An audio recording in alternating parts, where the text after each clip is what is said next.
Okay, so some of you were not there last class. I am still, so we did a coding exercise. Did any one of you tried that? Got a little chance to try? No. So we'll continue with some of the basics, and then we do the coding exercise, and that is directly translated to your projects, and that each one of you are doing. So, and in today's class, I will do a small revision on what we learned last time on what are neurons. And then I would introduce you what are activation functions, what are loss functions, and what is gradient descent. These are three new concepts we will learn today, and then we will do a new coding exercise. Now, let us begin with something called what are neurons. So last time,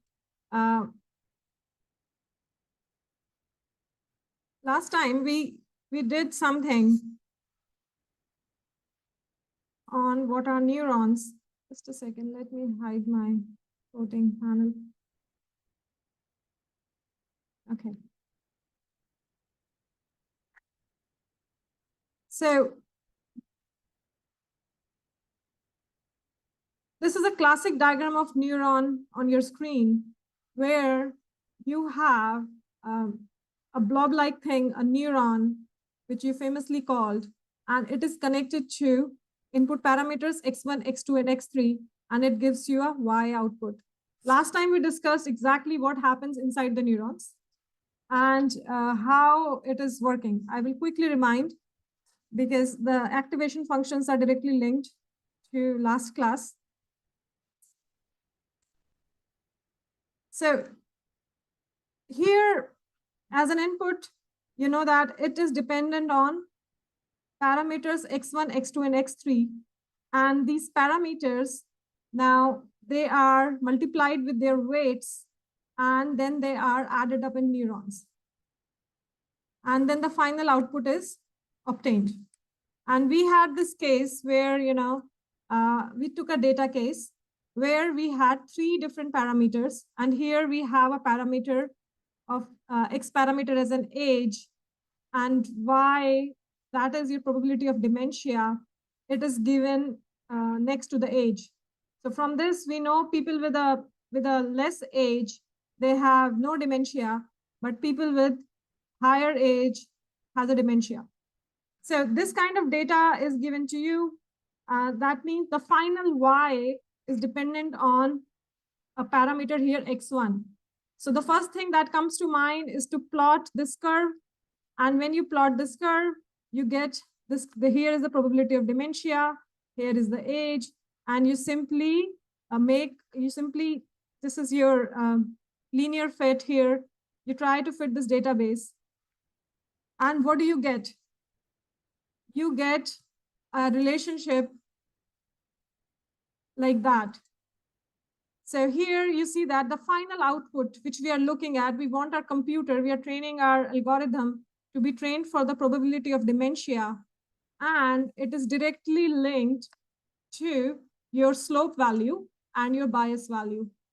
And today we would be looking at why these weights, how can we adjust these weights, how can we adjust this bias, and this is your final output value that we get. And so I gave you an example last week. If I give this curve to different people in our class, we will draw a line in a different way, right? This was a clear message that, so somebody would draw a line like this. Hold on, because I would go on weights immediately after this little concept. Why I'm drawing a line, but it's not visible on your screens.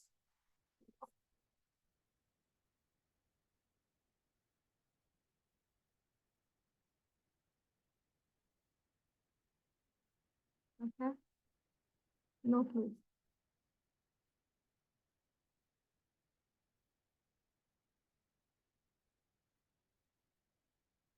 is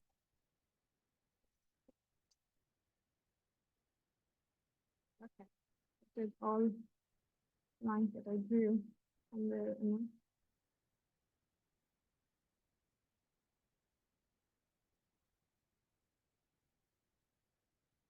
okay.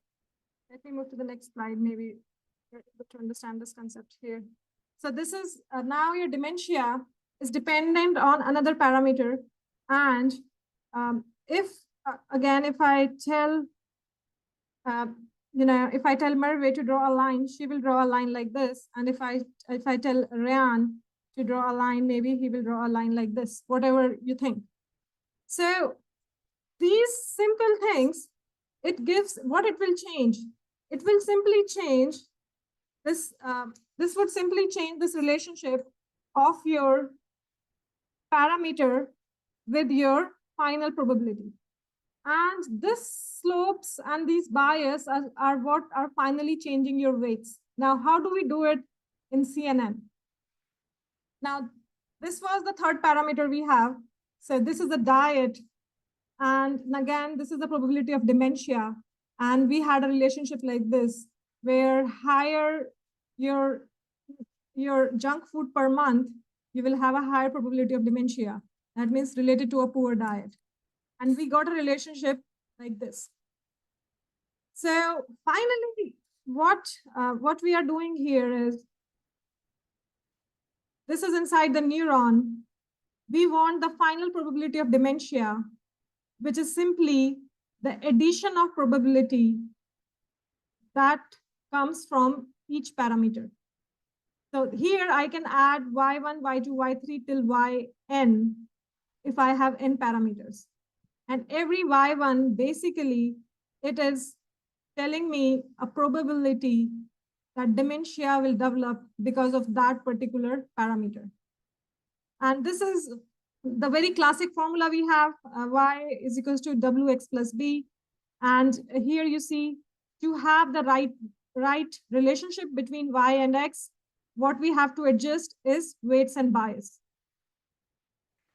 So this is the step one that was happening inside the neurons.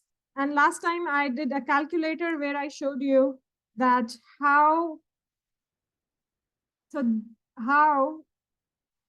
inside a different neuron, when you have y is equals to minus 0.288, y is equals to 0.402, I applied this into a sigmoid function and I obtained those values, because I could not take my decision on a random function.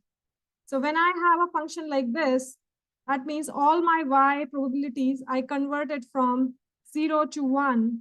And then in the middle, I take this line, and it is easy for me to take a decision that below 0.5, here people will have no dementia, and here people will have dementia. So overall, concluding this, inside the neuron, we have two things. One is simply y is computed by this formula here, and then the activation function is applied, which converts your final y output between 0 and 1.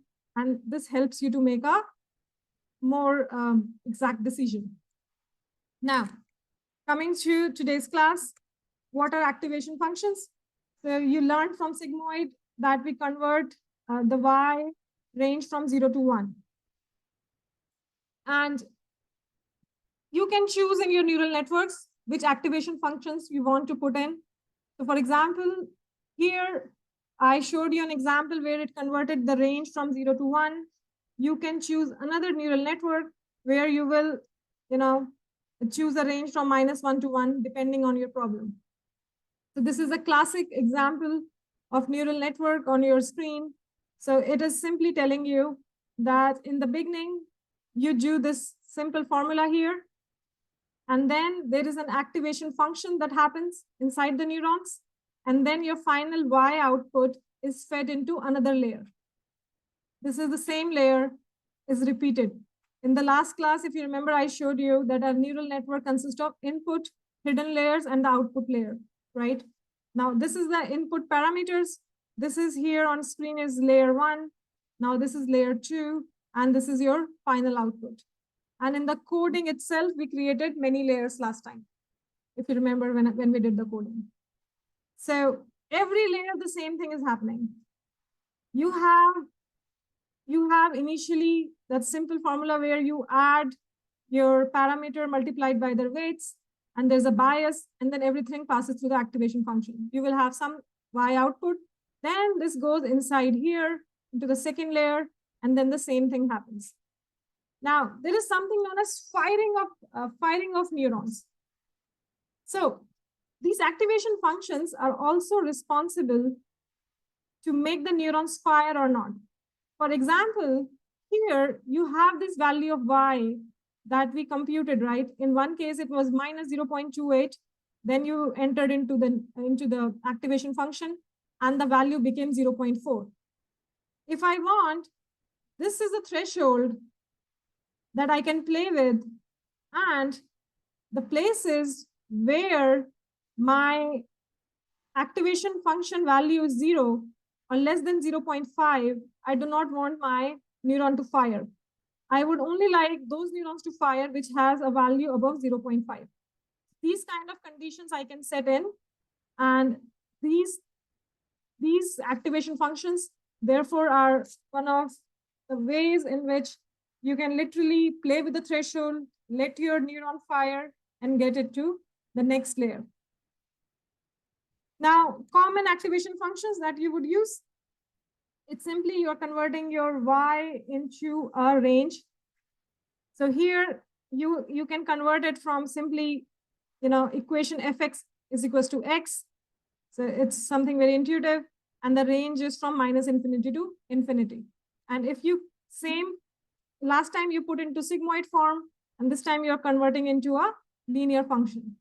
And here again, if you have to take a decision, it's slightly complicated that where is the center.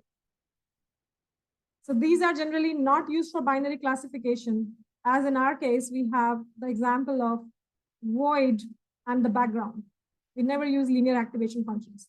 These kind of things are used where your output is varying linearly. Now, this is another one that, this is a sigmoid or logistic activation function. Here, we already talked about, I showed you the calculator last time, just that range is between 0 and 1. Now tell me, do you see any problem in this activation function? Like, what do you think? So here, you see that in the cases where your Y value was becoming negative, it is constantly bringing it to 0. This is more clear in the next slide here. So similar to sigmoid function, I will come up to this explanation in the next slide. Now, similar to your sigmoid function, we also have a tan H function. What is the main difference? And you would be using them in your CNN during coding. It converts your 0 to 1 into -1 to 1 range. That is the difference, main difference. And then there's a difference in the shape of the curve.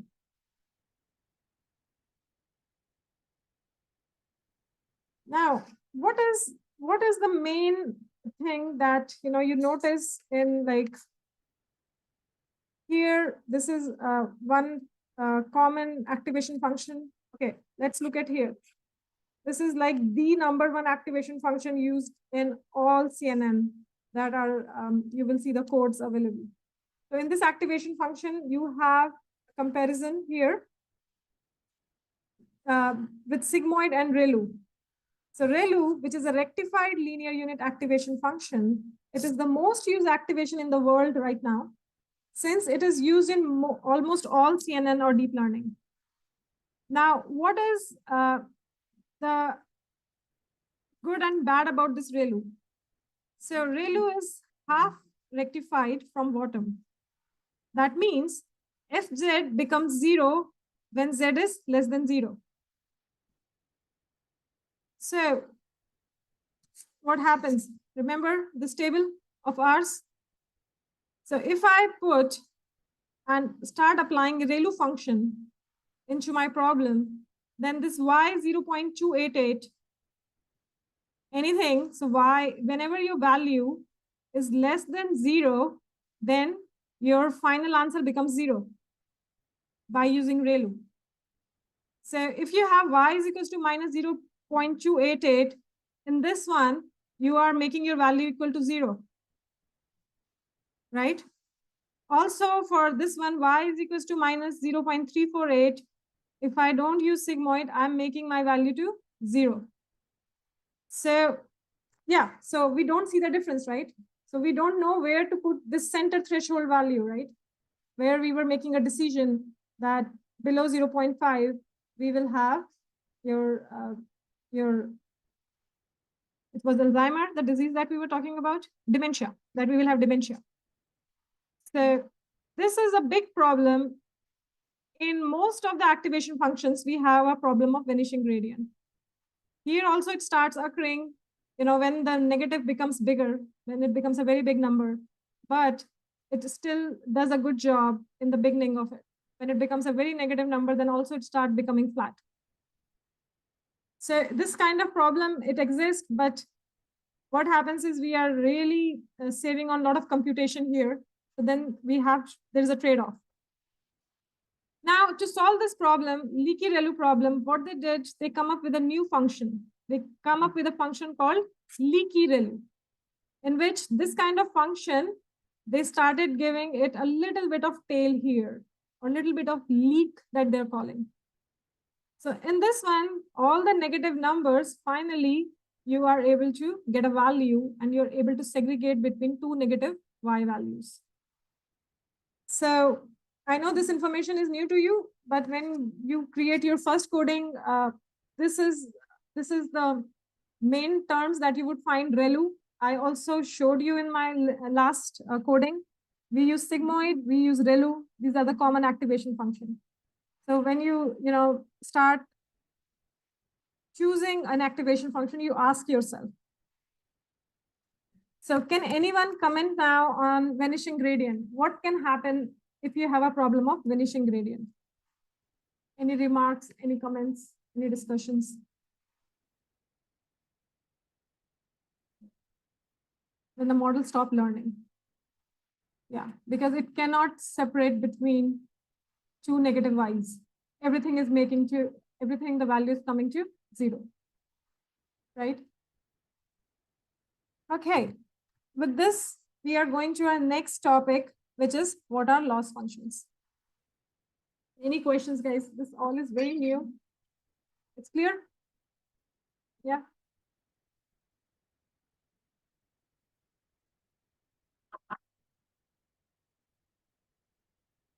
Okay, what are loss functions?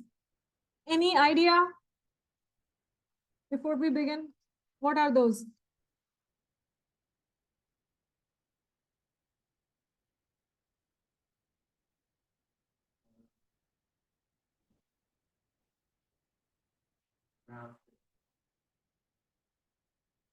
Okay. So now we will move actually to CNN. Until now, I was showing you the basic, very simplified problem like this, where your answers were matching, right? Now here, in this case, we make a decision that 0.428 is your y value, and we start making a decision. But your actual y value in this case was there is a table missing here where your actual values is provided, right? So for example, okay, this is in the next slide.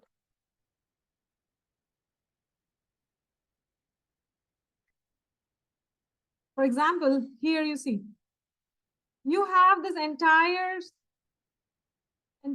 database where you are providing it age, exercise, junk food, and it is giving you the probability of dementia.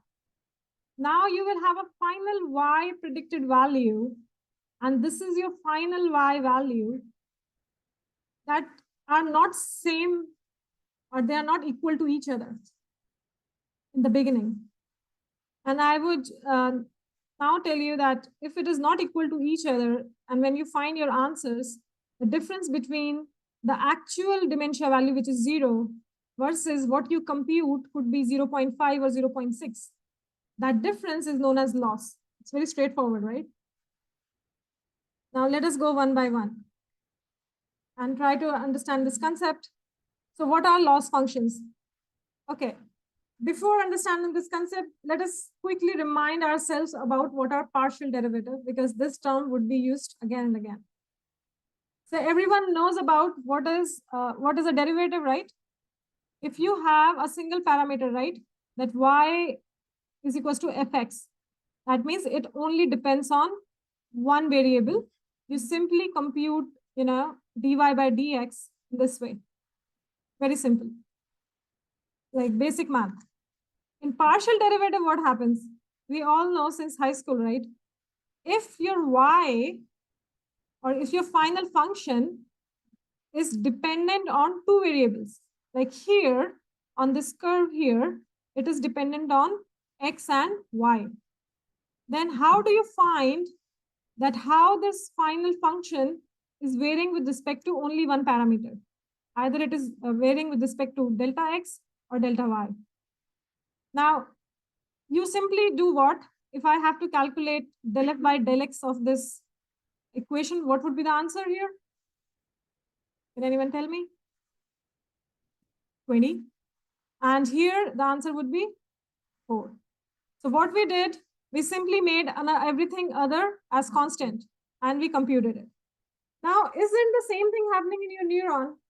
You are trying to calculate if I do delta y by delta x1. That means your final output is varying on one parameter. And I can find these values. So that means in our previous case, delta f was dependent on age. If I do, I can calculate that value. Let us see how we calculate it. This is the famous slide now. We all know it very well.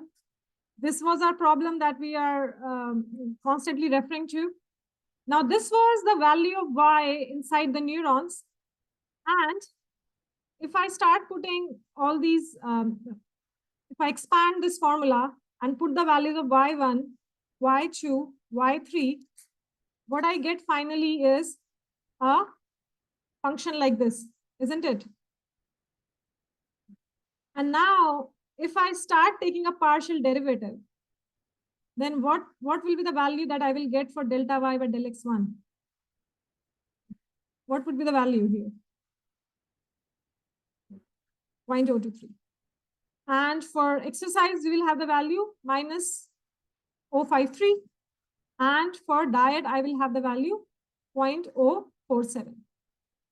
That means mathematically, it is possible to have a relationship of the final output with your initial parameter. Having said that, it means it is highly possible to optimize each of these relationships as well, because it is directly linked to the output. That means if I open up this curve and here, one of you, as I told you, different people will draw different lines and it will give you a different value of weights.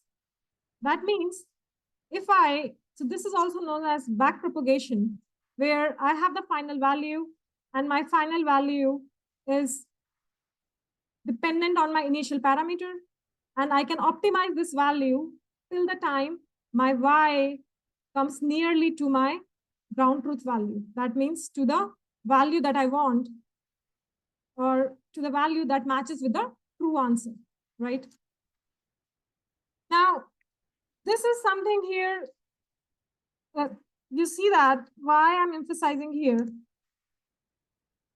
Isn't it really great that you have a simple equation like this, and it could be n parameters, and you are able to tell by these simple equation the influence of one parameter to the final output value. For example, by using these equations, I'm able to tell, or at least come very close to the final answer, by what age I can choose any age, and I'm able to tell the final answer. It will depend on other parameters for sure, but at least it will give me a relationship, right? So These kind of relationship where each parameter and final output are related to each other are extremely powerful. Now see, I have applied the same thing to another data set where you have a flight price that depends on on miles. It also depends on airline brand. It also depends on destination. Now this flight price, it would be a function of all these three parameters for sure. And if this is the final kind of relationship you have in your neuron that you can have, it's just an example, a hypothetical example, then the flight price as simply is equal to 5 by taking your partial derivative. So my point to bring this kind of data set is simply to tell you that you can by doing these kind of equations, you can simply tell away the relationship between a single input parameter to your final answer. And remember, in your neural network, you don't have 3 parameters. This is just an example case. You will have 100 parameters. Now, how these weight updates are happening? So in the beginning, when you define your neural network, you are simply defining it on your code. And in the beginning, you initialize a weight with a random number. So here on screen, what I have done, so this is just a top part, is just to give you an overview of what we are doing. Now, if you focus here, so in the CNN training, we do weight initialization. So in the beginning, you have this equation Wi xi plus b, and let us assume that I take the weights W1, W2, W3 as 1. And I take the bias equals to 0. And this is something I literally do. I simply create my neural network and I choose my weights like this. So you have to see it is happening in your coding. You are not creating Excel sheets now. And when you initialize this weight as 1, 2, or 3, in your neural network, you will do a random weights. Then you have an output, say 0.56, right? And your actual answer, here, I just fed the row first. So it was age 23, exercise 1. And here, your diet, here, it's a misprint. It also has to be 1. And finally, you are getting a number as 0.56. But your actual number should be 0, right? So this is your started beginning. Now, how to bring this number to 0? Now, you already know that these are not the real weights, right? Now, how your code or your algorithm comes to finding the real weights. So you just went there, you input your Excel sheet like this, you went and you created a neural network. Neural network will automatically, add up all the parameters, and you choose a parameter of initializing weight as a random matrix, and you come up with this answer. Now, when you look at your error is 70%. You guys are not happy. 70% error, that means I don't know what I'm doing. It's just an example. Now, that means maybe the weights that were chosen, they were wrong. And we want to really bring these lines to maybe to a red line or any other more suited line for this fit. Now, what happens is the same condition, absolutely the same one. Now your neural network will take the second row. In the second row as well, it has 26 age, 14 exercise, and 12 junk food per month. So the final answer that we are getting here is 0.36. Again, the error is pretty high. This is error 2. Similarly, it goes on row 3 because weight initialization was done. It was the same weight and it computes, and this is your error. Finally, individual error that is computed for each data is known as loss. And if you add these errors, this is known as cost function. And this is a common terms that we use, loss function and cost function. Cost function is just an average. Now, this is a kind of path that your neural network takes, you define it, it keeps on computing errors.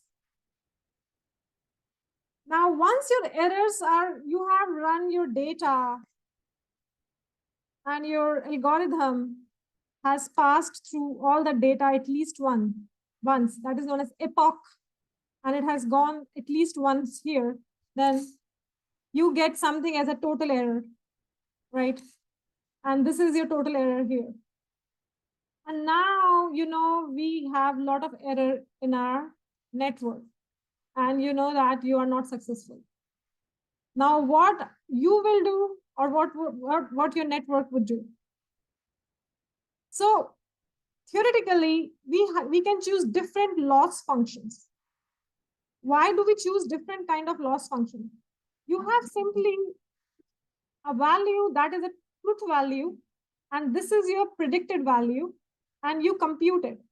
Now you convert it into some kind of mathematical function like this, an easy mathematical function. And you compute it.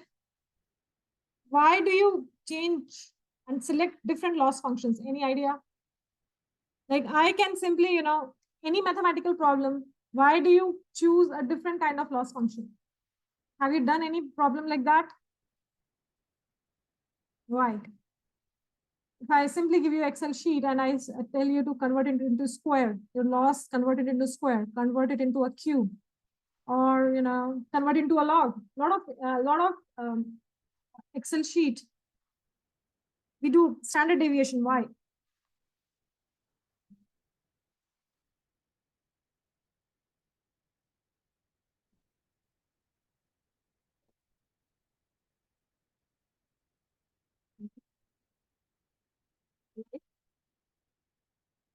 True. For example, I want to measure an error between two situations. So it definitely depends on the kind of data I have. In some cases, I will simply choose standard deviation. If I'm choosing a population, for example, I have plotted the population in the Gaussian term with respect to, with respect to any parameter on the x-axis. And maybe I'm choosing a standard deviation that tells me the deviation from the mean. So my point is, we convert these final values into different other functions so that it starts making sense to your model, right? Now, in this one, we are choosing into a mean square error. And mean square error, what it did, earlier it was a straight line because it is an absolute y minus y bar. So it was a straight line, and mean squared error made it into a curve like this, a shape like this. And there are other loss functions that you could choose, right? So these are the common loss functions. And I'm emphasizing here because you would use this term in your coding here. Last time I taught you how are you using, optimizer, and you were using losses. And it was mean absolute error. Sometimes you will use mean squared error. And you will use it depending on your problem. I will get into it in later slides. But look at here, the simple, so this is here, mean absolute error, which is given by an orange color here, right? Mean absolute error was nothing. It was y minus y predicted. And if you plot it, it simply is a beautiful orange line in both directions. And now you can convert the same error into mean square error, which will become a red line, right? Now there are people who publish a lot of papers and they say, okay, we propose a new function for this problem, that is a Hubbard. So they plot a curve like this. And now there was a paper literally where, they say that it would converge better. This function is better and this function is better. Now, for you as a beginner, in large cases, you will, choose something known as mean absolute error or mean square error or cross entropy error. Now, so this is why we have different loss functions and people get very confused. Why do we have a loss function? Now, coming back to our initial problem, that how the weights and bias are updated, right? Now, does this statement is causes trouble to anyone where I say your predicted value, that was your final value y, is directly proportional to weights and bias?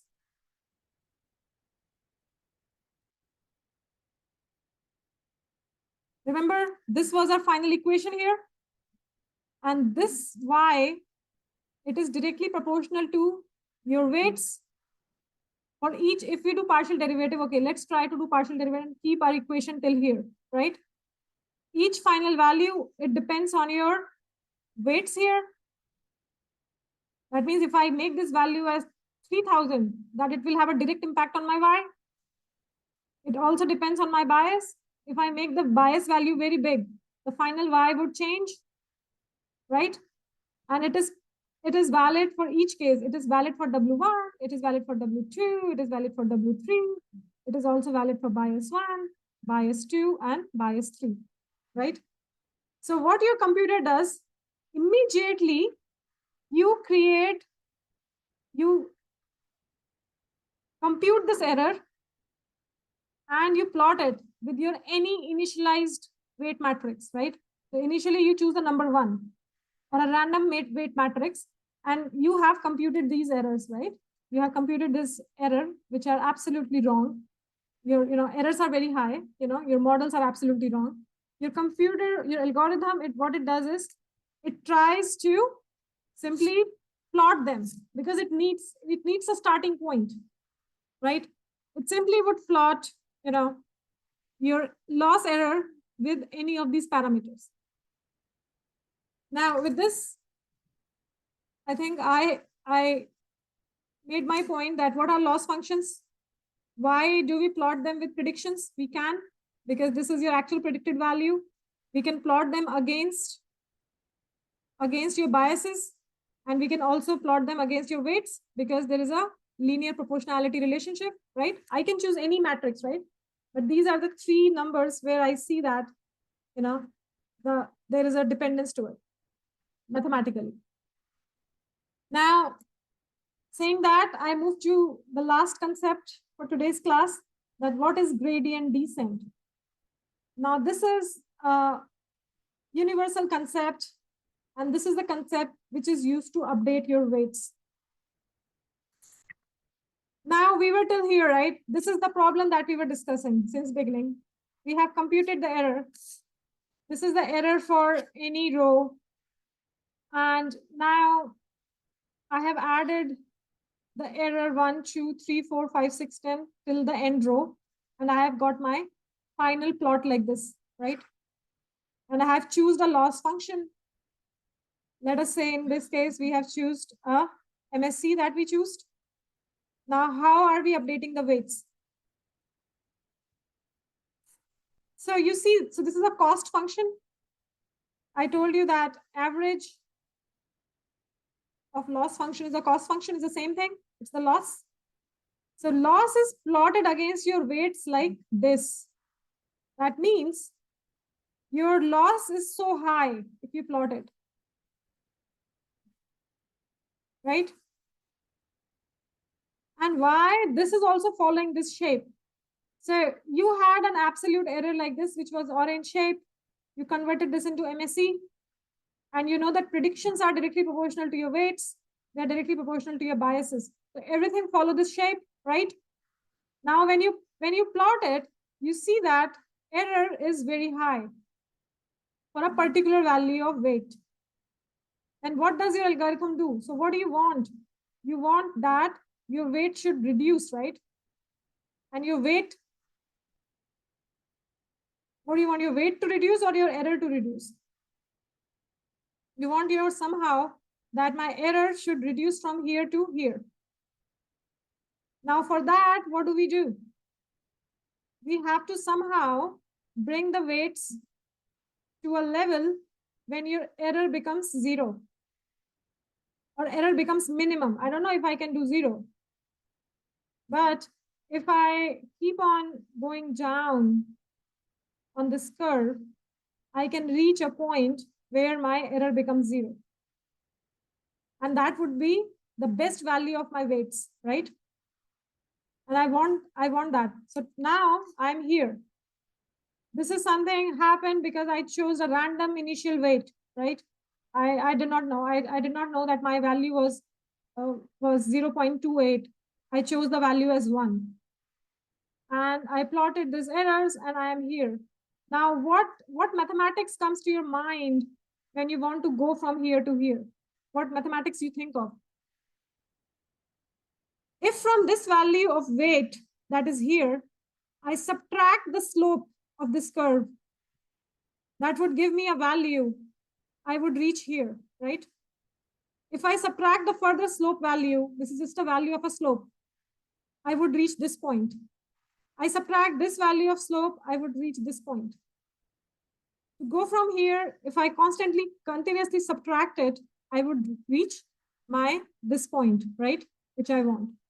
Now, what your algorithm does, so this is something, if I give it to some person in the class, say Merve, maybe she starts, take 2 points here. She starts taking a point here. Now, I would be slowly, So she will take a point here, and then she takes a point here. And she says, I have my weight here, right? Which is my value. Say, this is my value here, 2 value, just an example, right? It is a value 2. And now she wants to go to a value, which is a value 4, right? So what she will do at this value to 4? She will simply have this value 2. She will add a difference of these two values, how much she has to go down, right? That would be a slope of your cost function versus your DW. 1, right? Right? And if I give it to maybe to Ryan, what he does is he takes this point here and he takes a direct point here and a direct point here, right? Just 2 points. And he computes a new value, 2 plus the slope now between this point. So I just mark here by names. So this was maybe, this was like maybe point of Merve. This is the point of Ryan here. So these two guys are sitting in front of me. That's why I'm choosing their names. So this is here Ryan chooses and he computes a different gradient, dc by dw1. You know what is a gradient, right? Mathematics. It is a difference between 2 points. By here, it would be the difference between this. For Merve, it would be the difference between this, right?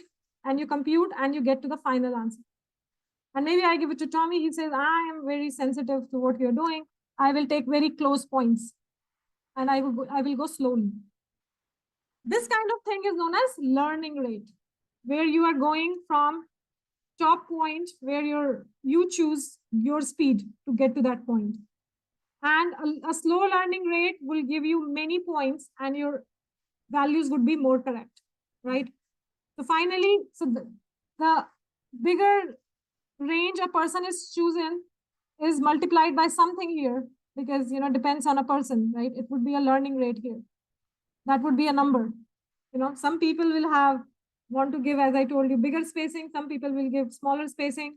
So we multiply here by a number. So we agree that this is how, even mathematically on your Excel sheet, you can reach from this point to this point. And if this would change, this is ultimately the value of the slope that we had, then your bias would also change, right? All the 3 things are linked to each other, right? Now, this is known as weight update. Ultimately, I was going from higher weight and I wanted to subtract something to get to the lower weight, right? Here is my point, right?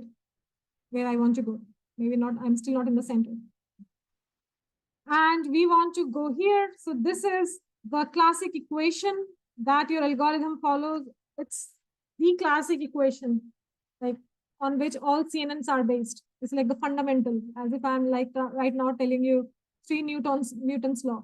It is as fundamental to your CNN that you cannot forget your Newton's law and you cannot, build physics without them. It's a similar way you cannot build CNN without these equations. You compute error, you plot that error with respect to weight. People get confused, why are we plotting with respect to weight? You can also plot with respect to bias.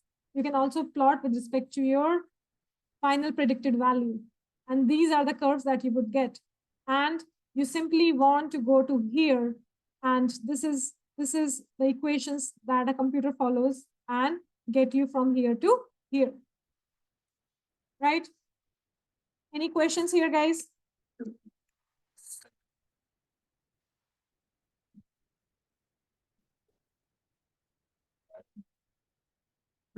Yep. And now this is simply a thing on learning rate. You put this value in your CNN while training. Never put very high learning rate. With high learning rate, as I told you, what could happen is you are choosing a learning rate where you are going from, so this is an example. This is a very high learning rate. So you're going from this point and somebody took a very high learning rate and is directly going to here. And then you are going here. And then you are going here. And ultimately you miss the minima because your learning rate was so high. Too large of a learning rate caused drastic updates, and which would lead to a divergent behavior, but not a convergent behavior, right? This learning rate is optimal. So you have to be somewhere in between. The optimal learning rate swiftly reaches the minimum point. Now, if the rate is too low, it will make many updates between reaching the minimum point. That means if you're too careful as well, it is a problem because you are taking too much time. You don't need to move that slow.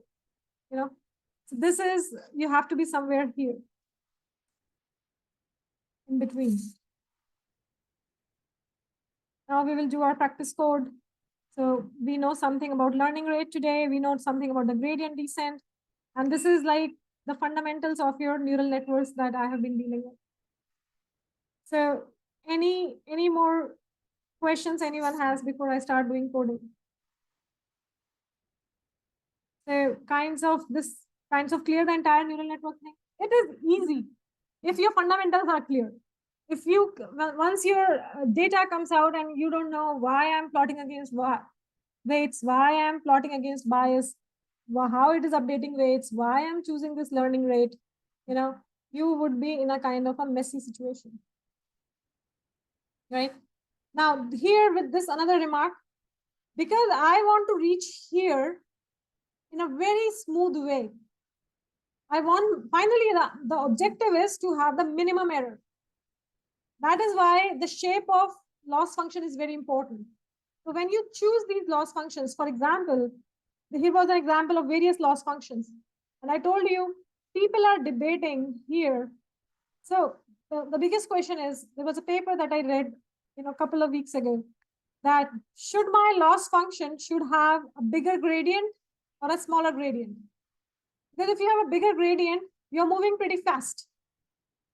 So it is the initial choice that you make, it changes everything. So now I will show you today live problem where you are choosing different loss functions, and that would change your results. Any questions, guys, before we move to another problem for CNN?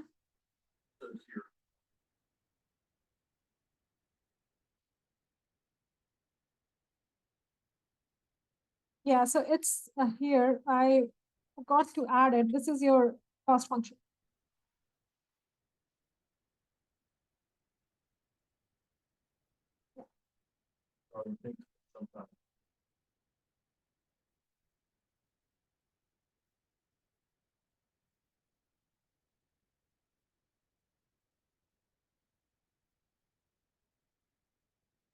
This goes one by one. I think once it finds out for one cost function, I think it stops. This is like, and then goes to another one, and then, because it individually considering all parameters, right?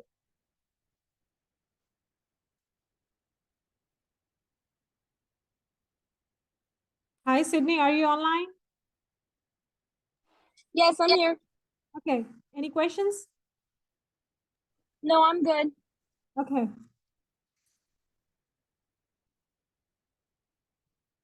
Now I would start sharing a new screen with you.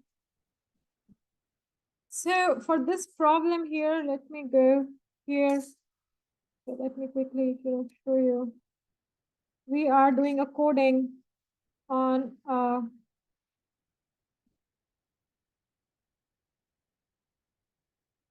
let me share my screen. So this is a problem of cat versus dog. I just clicked on the link.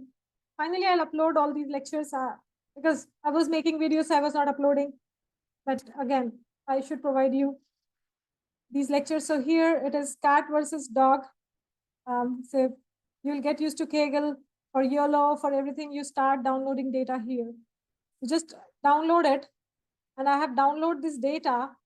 And what does this data consist of? I think in one of the classes earlier, I showed you that I downloaded this data, and this data, it consists of many images of cats and dogs.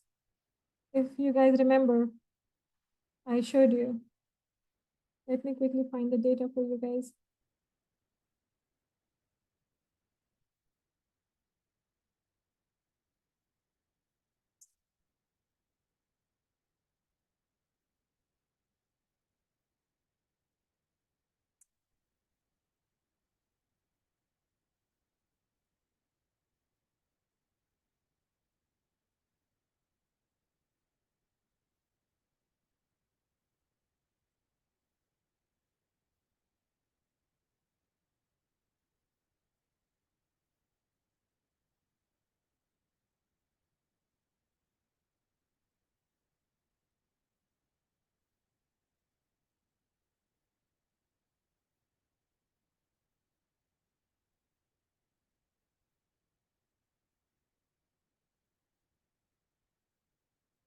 So here we have a test set and a training set. And I think I emphasized last class, what is a test set and what is a training set, right? So in the test set, I have 1,000 images because I'm testing the model, right? And they are images of cats and dogs. And then the training sets, I have 4,000 images, right? So I got 4,000 images of cats, 4,000 images of dog. This is all my training set. And then I'm testing it with 1,000 images of cat and 1,000 images of dogs. So what I'm trying to do in this problem, I'm trying that to train my network that any cat or dog I provide you from all over the world should be able to tell me that this is cat or this is dog, right? This is a beginner problem. In the same way, it can be used in a security problem. If I'm able to say this is male, this is female, any airport security can tell immediately, any photo that comes, right? So for you, you should be able, this problem will directly relate to the case where you would be able to say any microscopy image that comes, it is a void or it's a dislocation. Similar methodology is done. Now let us, so we just simply create a folder on our computer, download this data sets from the website I showed to you. Here, link is provided, and you can start doing.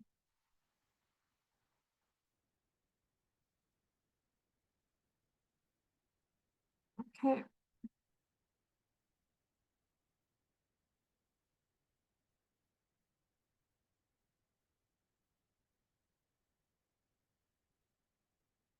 How many were you able to download the? Uh, yeah, yeah, yeah. You guys have it? How about you guys? You guys have it? How many people have it, right? Okay,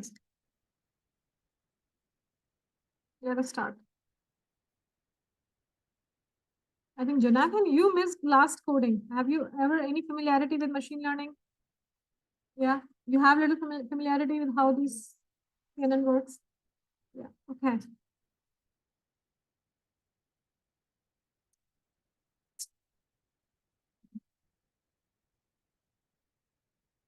So what I did right now, I just, these are different libraries, right? So guys, it's important. I emphasized on all these terms last class. What are sequential model? What are convolution layers? What are max pooling, dense and flattened layer? I can keep on emphasizing on it, but not uh, not sure that if I should emphasize again.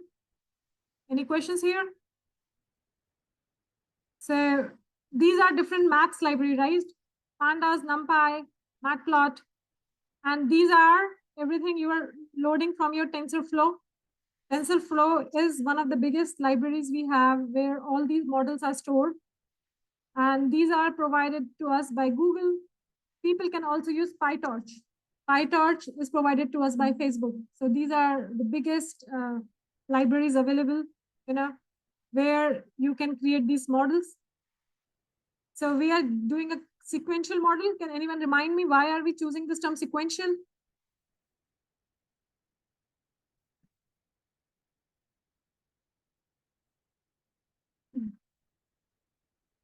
Because last time we told that, everything is a sequential model from input layer to your hidden layer to the output layer. The neural network, everything happens in the sequence, right? You have your input, then you have, you have computation, then it goes into activation, then it goes into the second layer of neuron, and then finally your answer comes. So that's why the term sequential. Convolution, guys, right? Convolution is the term that is coming from your convolution layers. Then we have a pooling, and then we have dense and flattened. And then these are the different libraries I have just uploaded. Now, I showed you my computer, and these are the path to your training. So I was in my desktop, and I was in the, I just use the same address. Wherever I am in my desktop, if I make a folder called dataset and put it inside, I just give it a valid address here, right? So now I have imported libraries. I have connected my Python worksheet to the folder, right? Now today I will do something called data augmentation. So you saw that I have 4,000 images, right? Now, some people would say that 4,000 images are too less to do anything, right? Now, 4,000 images are too less to do anything, so we want to augment our data. So augment our data would mean that I will use certain commands where here it would rescale your images. So I have 4,000 images, and next 4,000 images, I slightly rotate them. I slightly flip them. Remember, we are trying to train our computer by giving it many images. And if we create one more set of images and we merge those images into the previous data set, and then the image number would become from 4,000 to 8,000, with some of the images looking very similar. So in this way, we are training our computer much more better. So this is a very classical, code we use: train, data gen, image data generator, right? And this is rotation range. We are rescaling them. Sometimes we can flip them. We have a little shear range where, you're just shearing it. And this is your fill mode. So this is all our little details on data generator. If you have 4,000 images, you have to, but if you have 80,000 images, you don't have to do anything. Same thing I'm applying to test data gen. Okay, I've applied that. Now, what happens here?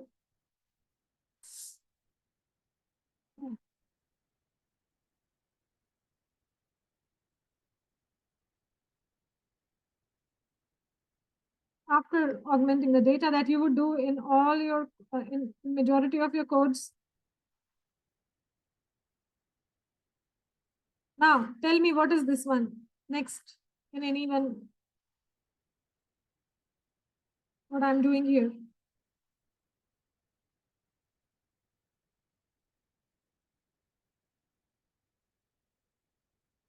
Yeah, so what I'm doing, what are these terms?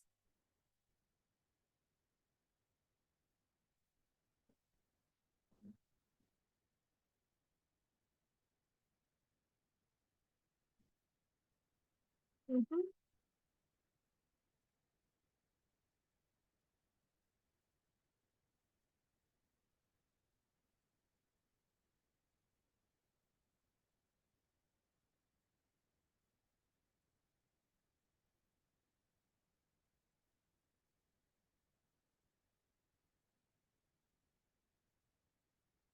And what is the batch size?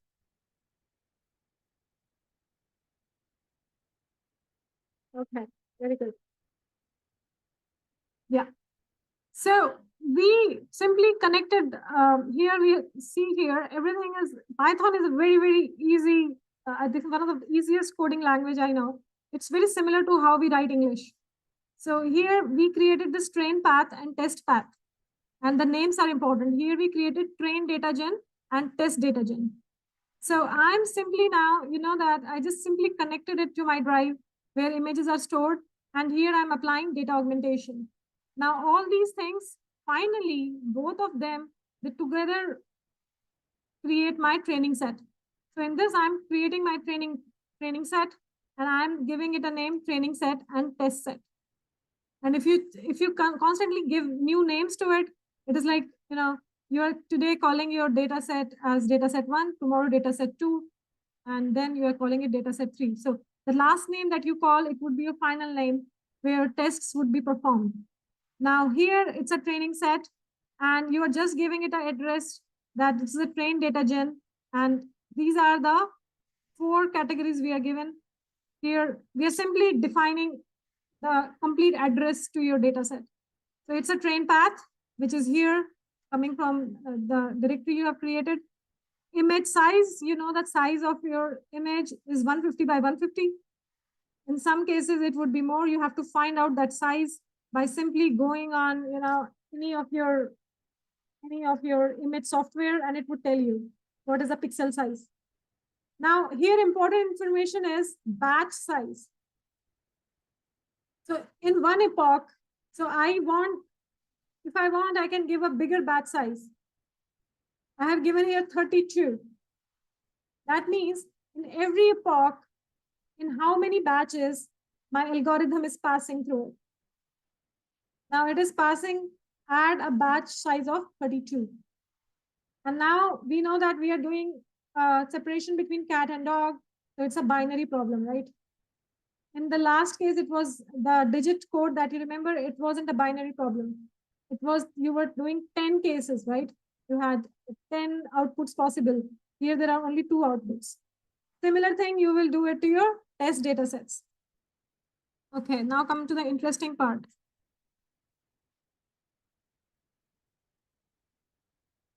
Okay.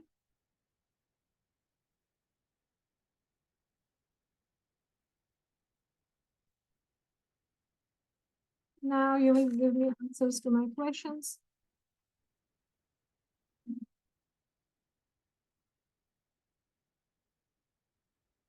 Now I'm creating the model.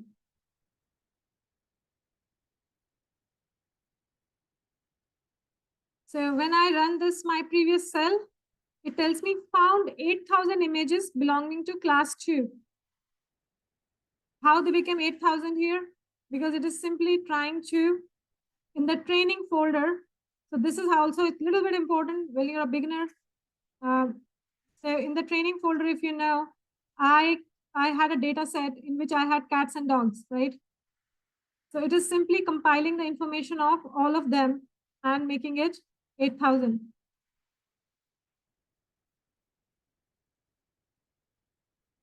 So now we are here, and this is, so it is simply telling you that this is your training set.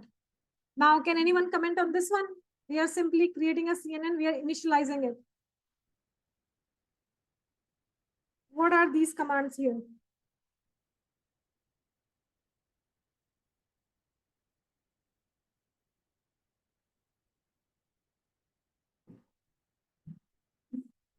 I went through them in the first CNN class that we had, where I showed you a presentation.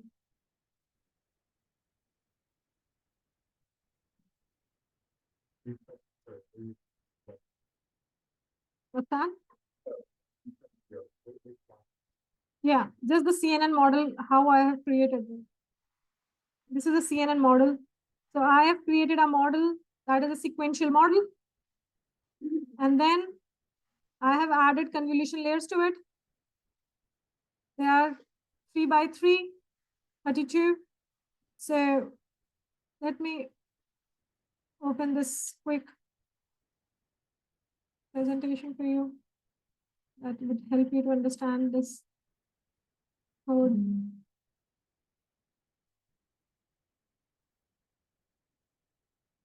So if you remember my initial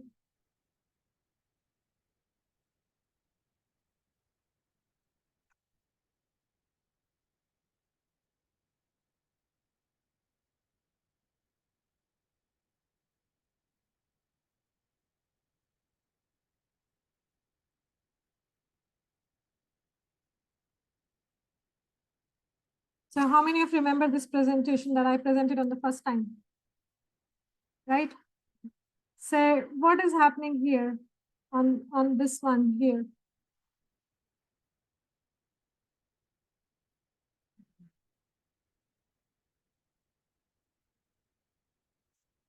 Let us try to quickly review it because then I would run the model and it would be trained.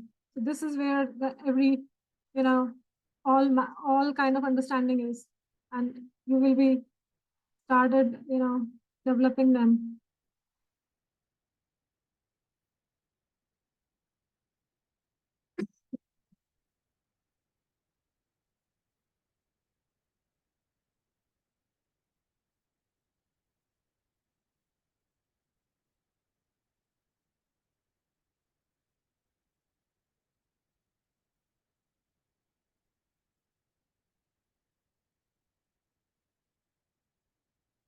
So let us try to quickly review it.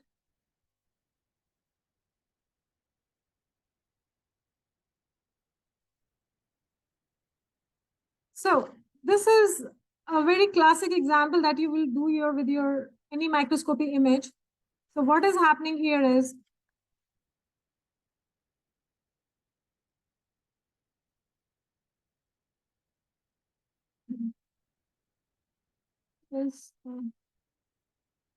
how to uh,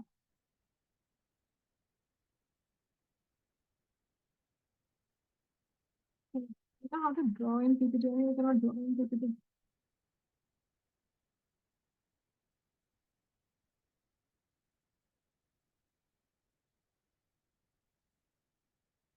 Okay, we can. So you see this slide, most of you, there's a slide that is presented, right? So this is your CNN. You had this initial image, right? And now this initial image, so first of all, this is important here that this model is a sequential model, right? Because everything is in the sequence form. And to all the people who will be doing coding, these are the important steps. So you call this model sequential. Now, after adding this model, you are doing something on the second step, that is your convolution. Now, in the convolution, what is happening in the convolution? Remember, I told something about feature extraction. Multiple times I've emphasized here on this presentation. That in the beginning, I call something my initial weights in form of this filter. These are actually my initial weights, which I call, and I try to put this on your image, which consists of number, and there's a multiplication that happens. So the term convolution, if you remember, means that by English that they are literally, binded together. So that is why we use the term convolution. So this is getting multiplied to this, and I can choose as many number of filters I want. So these filters, right now I've chosen a filter by 3 by 3 matrix.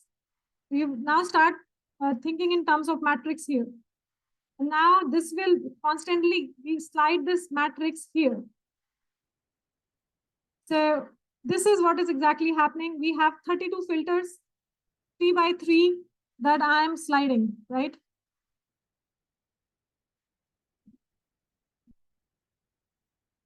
So this is, I'm sliding with this one, right?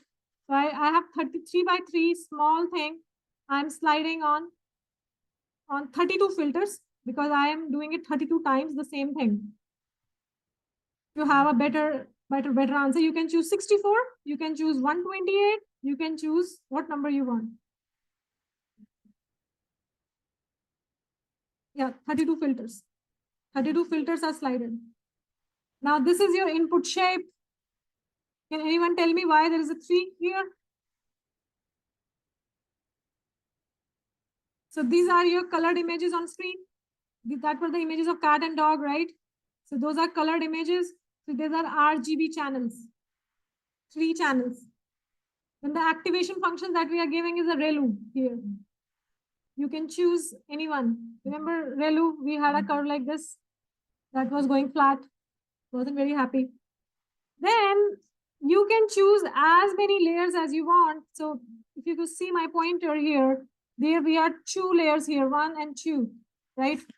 So depending on the number of layers you have here, this one is my first layer. Then I have added another layer. So I simply cut, copy, paste my 2 command. Same, I cut, copy, paste here. You see here, same cheese. What is changing here? Only the number of filters, right? Now the same command I have repeated here. What has changed? Nothing has changed. So I can create as many as layers as I want. Why do I want more and more layers? My accuracy improves for complex data set, right? And then finally, we have our layer known as a dense layer. So dense layer is a final layer where your decisions are taken. This is your final layer here. This is your output layer. So the difference between output layer and inside layer is output layer, they are dense layer where you do your probability checks and everything, where your actual computation is happening, right? And then here you have a binary problem. So you have 1. In the last time I showed you 10, if you remember, because there were 10 outputs. And here, this is flattened. So till this thing here, this part of the code, we are till here. And this is known as feature extraction. I'm just extracting my features. I'm not doing anything, right? And then I haven't, so then there's an activation function here, sigmoid. People use softmax as well. And then you have a flattened layer, that is this layer. And then you have a dense layer that you create after the flattening is this one. Then you are creating this entire network. Any questions? So this directly not comparable to this image, this code, because this is for different code and this is a different image. Sorry about that. So that's why we have extra layers here. So normally it should be flattened layer. There should not be anything here. And then you should have this final output layer. So this is just to provide you an example, right? So, right. Any questions you have? I think people, because this image comes from this one, different examples, so you get kind of confused. So till the time you do not apply dense layer, you are not solving any problem. You were here in the beginning, all this code here, and you are adding layers. So this was your layer 1, this was your layer 2, this was your layer 3, because you are doing feature extraction. In the final one, we have only used here one layer, 128. So this layer should not be there, one of them, which is extra. Guys, any question? You can figure it out, right? When you do it, I will move to the code now.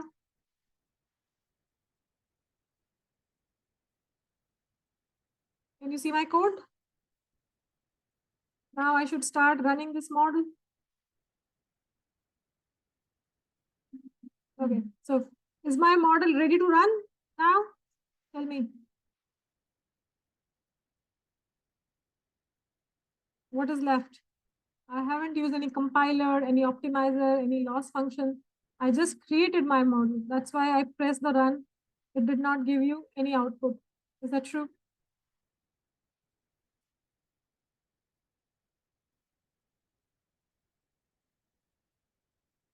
Right? Yeah. Great. So now I'll do something called compile.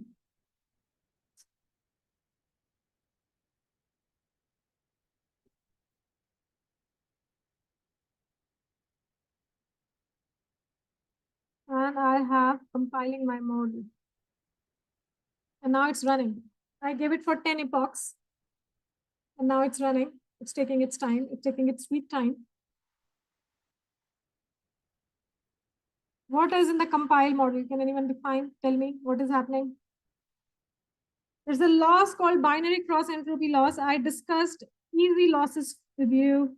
I did not discuss binary cross entropy loss. For all the image problem, you will use this loss. Any comments that what could be a binary cross entropy loss?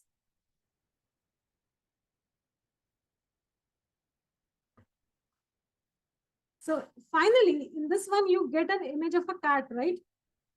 Or you get an image of nearly looking cat. So binary cross entropy loss is basically telling you the probability of difference between real cat and nearest looking cat. This is there we include something called your probability things. Now matrix that we are looking for accuracy. Now your optimizer is Adam. So this is an optimizer where you do gradient descent, and there are different names to it. You will 99% use Adam. If you want, I can present to you next slide that what are different optimizers. And then you're finally fitting this model that you created. You created this, a Z type of model or X type of model. Now you are putting this model on your data. That's why you're just trying to tell, hey, fit my model on the training set. I want epochs 10, and I was validation test set. Now, for the people who don't understand epoch is something that, if I'm teaching you today machine learning, you have understood one time the entire thing. Now, tomorrow you would sit again and revise it. This is the second time. On other day, you would sit again, third time, fourth time, fifth time. You will go through the same data again and again, revise. And this is something equivalent to an epoch, where I'm sitting and revising. And I'm going through the entire data. So more epochs I have, more accuracy I will have. But what could happen if I increase the number of epochs too high? There's the problem of overfitting. That means my algorithm is going through the data many times, right?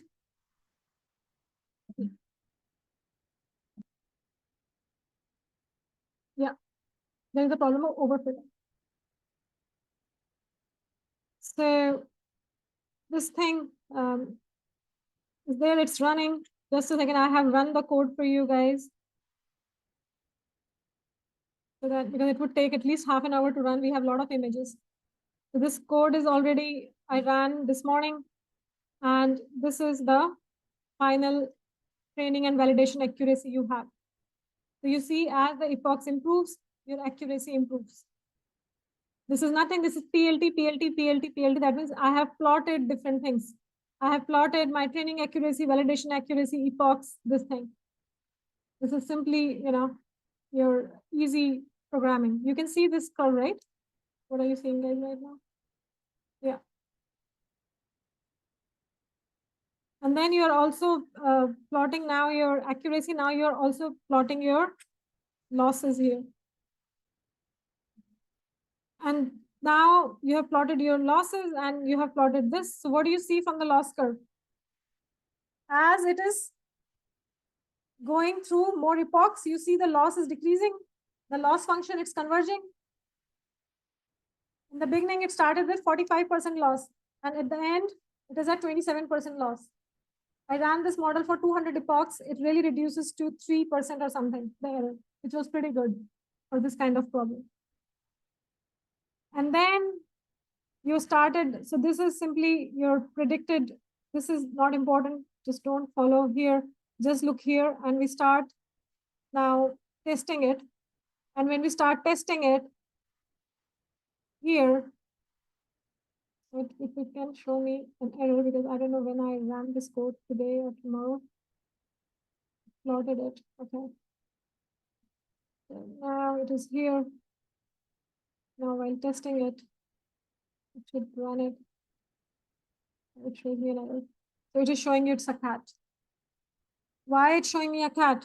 And you see after the sigmoid function, I also gave it a condition that below 0.5, it is a dog, else print it's a cat. I have applied that into my sigmoid curve that I had. I have chosen the threshold to be 0.5. So we were here, it was plotting everything. We did our curves, validation and training. The simple step to evaluate. We predicted everything in terms of our arrays, because that simply tells you the probability values, and we start testing it. Now in the testing, what we are doing, same thing, we called an image from the test site, and we give it a kind of the address, and these are the images of the details that we have, because we are taking any image from internet. So we are converting it, making it, dividing by 255, normalizing it, and this is our answer here. And you can do that with many images, maybe this is wrong or good. I don't know, it is a cat or a dog. Okay, it is a cat. So my model is able to remember that it's a cat. Now let us see this one. I copied the same syntax everywhere. I'm just calling different images. Here it was image 4609. There it was 4500. And let us see and run it. It's a cat. So my model is doing not too bad, right? But even my accuracy wasn't very high. My accuracy was here, okay, 88%. It's not bad. We're only 12% at error. With this, guys, any questions you have? You would be able to apply this thing on your voids now. If I give you a database of voids, will you be able to get around it? So when mass scarcity, I will go next class would be a little bit on optimizers, little bit knowing about the difference between YOLO, general difference, the precise difference you will tell me, but more general difference on YOLO, mass scarcity, and UNet would try to present you an overall, thing. With this, I call it a day. Thank you so much. We are not meeting next week, neither for the lab, neither for the class. Yes, everyone has a good Thanksgiving. Bye-bye. Thanks, Shradha. Bye.